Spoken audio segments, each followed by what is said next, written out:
Hey, call me Shapen. Today we're reacting to a video of Trump on Fox News where he says this to black men. Take a look. The Border Patrol gave me, with thousands of people, unanimous, every single one. They endorsed you, Mr. President. They endorsed me. And what can you do better than that? And, Mr. President, you're gaining with minorities. And, you know, I've been going across the country to these barbershops. Yesterday, you said you wanted to go. So we went to the Bronx yesterday. Here's a little bit of what we saw at the barbershop. You guys are the same as me. It's the same stuff. We were born the same way. I grew up in Queens and all of that. I mean, you know, it's. I had a great father. I had a father who was a great guy. He was tough but good, big heart, big heart. And he was a construction guy, pretty much, and a real estate guy. And I learned a lot from him. He was great. But I know you people so well without knowing you. I know you so well. When I walked in here, I said, this is home territory. So, Mr. President, we're going to play the full thing on Monday. But what was that experience like? There was so much love in the room. It was like people that I grew up with, actually. You know, all different types, everything perfect. The area was incredible. The traffic, there were thousands and many thousands of people standing outside this barbershop. The owner was great with the son. The son is actually the owner. He's already made that passage. But the people were fantastic. We could have stayed there for 2 hours, right? It was great. Why do you think they're giving you a shot? They haven't voted for Republicans in years like this. So what are you doing on the ground differently that is attracting black men, Hispanic men? Right. I just saw a Hispanic poll where I'm at 52%. Nobody's ever seen that before. Republicans never been there before. I'm at 52%. And with black men, I'm at 32% and 31%. This is sort of throwing their formulas off a little bit. You know, this is a little bit of a change. But look, and I think the polls are representing something real. I'm a black man. Honestly, when Trump just said just now, right? He said just now that you guys are the same as me. You know, we're all born the same. You know, and then he asked him, the interviewer who was black, asked him, how'd you feel when you went into that barbershop? He was like, these are like people I grew up with. A lot of people forget Trump's from New York. And Trump spent a lot of time with black people. So when this rhetoric is being ran that Trump is racist, I'm not buying it. When I growing up, we all loved Trump. That's why he's in mad rap songs. Because he was the guy to be, the business guy that had the money. You know what I'm saying? So this is refreshing to see this, and I'm glad Fox News aired this because this, to me, is what accurately represents Trump. We ran a great country. We had everything going. The world respected us. We had no wars. This group will cause us World War III. They have no idea what they're doing. And, you know, I hate to talk that way, but we can't let this woman get in. It's two people, and she's and you talk about unstable. She's a whack job. And how about the vice president? How about Waltz? I mean, he's not qualified to be doing this. He is. I mean, you have to look at the vice president very seriously. And you compare him and J.D. Vance. J.D. Vance, #1 at Yale, you know, the whole thing. I mean, high academic. I mean, J.D. is doing a phenomenal job. Yeah, and he was with us on the yesterday, joined us from the Washington, D.C. area. One of the things about Fox and Friends, we've been doing the show for like 28 years. But one of the biggest days was the day you became president, and we actually got to do the very first interview at the White House after you were sworn in. And it was a great interview, and it made a lot of news. Ainsley asked a great question in 2017, and we're gonna get in the Wayback Machine, Mr. President. We're gonna play that for you, and then we're gonna update the question. But you know the difference? In the old days, you never played negative ads. In other words, when I leave here, I'll then be hit by 5 or 6 ads. And in the old days, you never had Ian Fox Sams. News? Yeah. Well, in the old days. But in the old days, which wasn't so... when I leave, I'll have 12 people from Kamala on, and, you know, pretty much unopposed. For 19 days, I don't think we should do that anymore. I think you shouldn't play negative ads. It's very tough. You do a show... And I complain all the time about it. I love complaining. I like to have everything perfect. But when I leave here, I'll have 200 people from because they buy time on Fox. And, you know, by the time you do it, you say, what are you doing? It's sort of a net neutral. Well, we'll see what happens. This is not an ad. This is actually, here we are in the East Room of the White House, your president, 2017. Ainsley's got a great question for you. Watch this. What grade would you give yourself from an A to an F? Well, I think I know what you're going to say. Well, let's hear it. I think, yeah. No, I wouldn't do that. I think in terms of effort, which means something, but I give myself an A+. Okay, effort, but that's, results are more important. In terms of messaging, I would give myself a C or a C+. And that surprised us. So here we are, years later. I don't remember those young people right there. I know. What kind of a grade would you give yourself for the campaign thus far? You got 2.5 more weeks. So look, I've had 3 campaigns, and I won the first one. I did much better in the second one, getting millions more votes. And this one, I can say there's more enthusiasm, and we had a lot of enthusiasm for both. I won. We got 10 to 12 million votes more the second time, which is a lot. Never happened before. Yeah, and not to cut off the president, but honestly, when he rated himself a C+, right? He's talking about, he's being honest, right? I think what we love about Trump. Look, I'm not a forever Trumper. I'm trying to be, independent. You know what I'm saying? I'm technically at times I'm like a libertarian, to be real with you. So I'm not a Republican or a Democrat.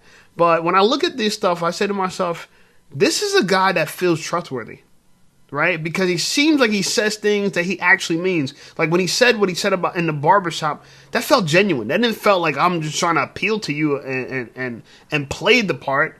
Just like I said, when we were growing up, you've seen Trump with Mike Tyson, right? He let Mike Tyson box at one of his casinos.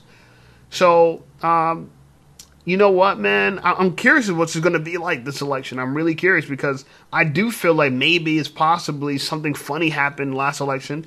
And I think this election they're trying to attempt the same thing. And this is why I believe the only reason why we have so many migrants in the country right now, right before election, right? We have all these migrant issues right before election is because just like California, they're allowing migrants to vote, right? Now in California, it is illegal to show your ID or be requested to show your ID at a voting booth.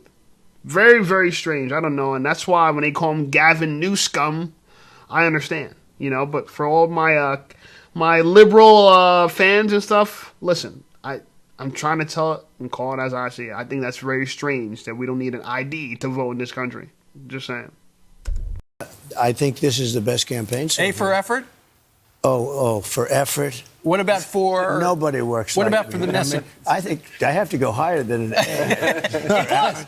So what about messaging? Well, a message, I'll have to tell you that in, on the 6th, I think. All about results. Because I don't know. I think it's all about results. I mean, the message, I think I'm saying, look, the message is we're going to do a great job. We're not going to get into wars. We're not going to have a third world war. So importantly, we're going to have a strong border. We're going to have the greatest economy. We're going to bring back the economy. We're not going to have inflation. We're going to drill, baby, drill. We're going to get energy prices down at least 50% in 1 year. Right. And I'll put that on your show so you can interview me in a year if I don't do it. But we're going to bring energy prices down. That's going to bring the inflation and the costs down. Now, we're going to make this thing really good. We're going to bring a lot of companies back in to the U.S. Jobs are going to be good. Everything is going to be good. And everything was good when we had the greatest economy in the history of the country 5 years ago. Go back in. 5 years ago, we had the greatest economy in the history of the country. And now we have a horrible economy from the standpoint that inflation ruined. I had no inflation. Inflation ruined the economy, just ruined it. And I gave them inflation-free. I gave them almost no inflation. And it carried on for 2 years. And then they went out and borrowed like $7 trillion, which was so stupid to do. And when they borrowed that, it all blew up. The other thing they did is they blew up the energy policy. I had the best energy policy this country's ever had. We were energy independent. This is what I like about Trump as well, to be honest with you, is that we kind of know what he stands for, right? What his policies. Anyone asks, what does Trump stands for? America first, right? Being independent, energy independent, strong borders, right? So he's talking about like small government, tax cuts. He doesn't want to spend and borrow a lot of money. He wants to stay out of world wars. What in the world is Kamala's policy? I mean, now we're kind of getting a glimpse of what it was. But what was it when she became the vice president 4 years ago? Because we don't know. We didn't see her. And I think we're all shocked that she's even being pushed to be the presidential candidate for the Democrats, right? Like at the very last minute, they performed the okey doke, right? And so, I just, and it probably seems obvious who I'm voting for, and realistically, I get why it seems that way.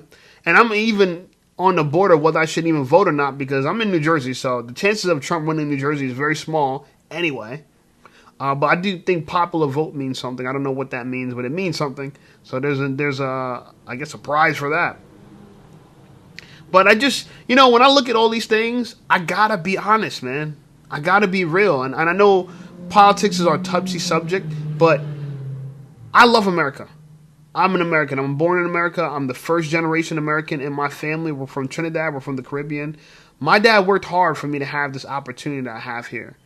People in my country don't have this opportunity to make YouTube videos like this and at this capacity and have laptops and have clean neighborhoods and roads and stuff like that and high technology and work in cities that are busy. And, this is an amazing opportunity I have here, and I'm forever grateful for it. I knew I could have grew up in a third world country where my life would have been very different. So I say that to say that I want to protect this, not just for me, but for the other citizens and for my children. This is something that I'm concerned about when it comes to politics. Are politicians putting our country first? So when Trump says America first, I vehemently stand by it, right? I stand by it so strongly. And I think everyone can get behind that notion that America is important. So now that we're seeing Kamala policies are starting to be similar to that, where we're putting Americans first, I think it's just a copycat, and it's hard for me to believe if it's genuine. But I will keep listening. I'll be judging this as fair as possible. I'm for a woman being the president. I'm for it. I see the value in that, optics-wise, for young girls in America. But I think it should be a woman that has the credibility, a woman who has the competence. I don't think we should just put a woman just to say it, because I think that's going to deteriorate what it means to be a politician as a woman. I think we need to show that we have some incredible, brilliant women in America that could run the country, and I believe that's the case. I think Tulsi Gabbard could easily run this country. She's doing a great job as the governor of her state. Or senator, I don't know. I always confuse governors and senators. Same difference to me. And I know I'm probably going to get killed in the comments for this. But like I said, I'm watching these things, and I know we're less than 30 days away from the election, and it makes you really wonder. You know what I'm saying? Can you trust the media? Can you trust what you're hearing, or should you be very suspicious? And I think both. I think you could trust a little bit of the media, but I also think you need to be suspicious. We will soon be energy independent and energy dominant. We'll be selling all over the world. So I watched your Univision town hall, and one thing stood out to me. They said one of the questions was, "Hey, what would you like to do again? What would you do different?" He goes, "Well, I probably wouldn't have hired some of the people I hired. So I want to just look forward." So as people have 18 days, they're going to vote, and as Jim Gaffigan said, I can't believe anybody's undecided at this point. I know. But let's say votes. Can you give people? True. That was a great line. Can you give people a vision of what your cabinet will look like? Can you throw out some of the names? Because you don't need a binder from Chris Christie or Jared Kushner. No. You know it. So can you give people out there who you're going to be making a rough... You could easily punt on this question. I hope you won't. An idea of what your team will look like. Well, a lot of the people that you had last night will be a part of it. We had some tremendous people. In that room really had some great people. Wait, Cardinal Dolan? Oh, I'd put him in, right? Right? Honestly, and he looked good. He lost weight. He looked nice and thin. I said, He's "What the are you nicest doing?" guy, isn't he? Right? No, he's a great guy, and that's why I did it to a large. By the way, he called me during COVID, and he said the Catholic Church needs billions of dollars to keep the school going, and the schools are, they run great schools. And I got him the money during COVID, and I think it meant a lot to him. I think it meant a lot to the Catholic people. I got him $1.7 billion, and they had a great school system during COVID, and they kept it open. I know I did a feature with him then. I know you're doing the weave, so you always come back. So just to the question, can you throw some names out of the people? I thought I got out of it. No, you told me the weave. You told me about the weave. No, it's all about the weave. Sometimes I get, they say, it's either genius, it's so brilliant, I go from here, and then but you always come right back to where it's supposed to be. I just want you to complete Some say it's weave. total genius. Some say, well, what's going on here? No, it's pretty good, I tell you. Look, I think it's a little bit early. I have great people at every position, but I don't like talking about... Have you pre-thought it? like maybe every minute of every day. You said RFK Jr. Oh, he's going to be a part of it. Doug He had a big impact because he's very much into women's health, and he's very much into the environment, which a lot of people like. People really like him. He looked good last night. Yeah, I'm a big fan of RFK for sure. Honestly, great guy, and the man could still hit the bench press at his age. You know, I'm a gym guy. You know what I'm saying? So me and RFJK, we could work out together. You know what I'm saying? Good shape. Yeah, he is in good shape. I saw the pictures of him with the whole thing. And you don't take your shirt off and bench press if you're not in good shape. Oh, it's pretty good. Hey, so you got a question? I do it. Would you like me to do it? I would like you to do that. It seems that we know Pennsylvania, Michigan, two very important states. It looks like this might come down to Pennsylvania. Elon Musk has been there campaigning for you. Why do you think he is so vocal and such an avid supporter? Well, he said that if we don't win, this country is finished. He actually says it. He says, you know, that they are the threat to democracy. They're all about sound bites, and these people are sick. They have people. You know, I talk about the enemy from within. What person wants to have open borders? What person wants to have men playing in women's sports? All of this stuff, it doesn't make sense. It's no good. It's horrible. But they have an open border. They're going to always have an open border. We'll have it. So they let 21 million people into our country. Of the 21 million, 13,000 were murderers. 13,099 to be exact. Drug deal. And this is all over the world. This isn't just South America. Drug dealers came in. Everybody's coming in. They emptied their jails from all over the world. They emptied their jails into our beautiful country. We have a problem. I mean, you know, we have to straighten it out. We have to get these people out. They empty jails from all over the world. Jails. In those jails, you have dealers, you have murderers, you have gang members. They took over. And you know what? How's this benefiting us? How is this benefiting us that the worst people around the world are creeping through our borders?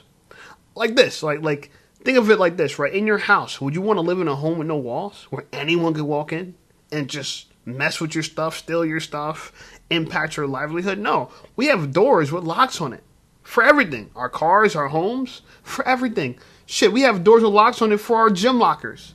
You need secure borders if you want to live in a secure place, right? You know, if you don't want pests to come inside your house, you got to make sure that you secure your home against pests. So this is reasonable, right? This is not some conspiracy of why this guy's likable and people with a thinking brain could understand his appeal and could say to themselves, you know what, this guy makes sense. And he has some credibility, and he's not just running his mouth talking, trying to win our votes. He actually wants to do something. He talks about doing things for people calling him, and he's actually making things happen. The Catholic Church, you know, shout out to Catholic schools. I think Catholic schools are a great thing, a great institution in America. I think it's excellent. You know, I've never been to one, but, you know, from what I heard about people that went to Catholic schools, like, they're prioritizing morality, spirituality in school, right? That's a good thing. You know, I think we're living in a world that's very secular at this point. And so I want to get back to what I believe makes America great, right? And no pun intended. But seriously, I want to get back to the stuff that I think this country's needing. And I think this election is a very important one. And so it's been great watching this video. I'm actually going to link the video into the description here and also tag the channel. Shout out to Fox News. Also, if you guys have anything you want me to react to, just hit me up on DM, through DM on IG. My IG is Call Me Shape. It's the same as the channel. And respond. You know, people have been hitting me up. I really appreciate it. And I'm going to get to all the videos you guys are requesting of me. Other than that, like this video, subscribe to the channel. Channel's blowing up. We're going straight like this. Help us get to 10,000 subs. Check out some of my other videos, and I'll see you over there.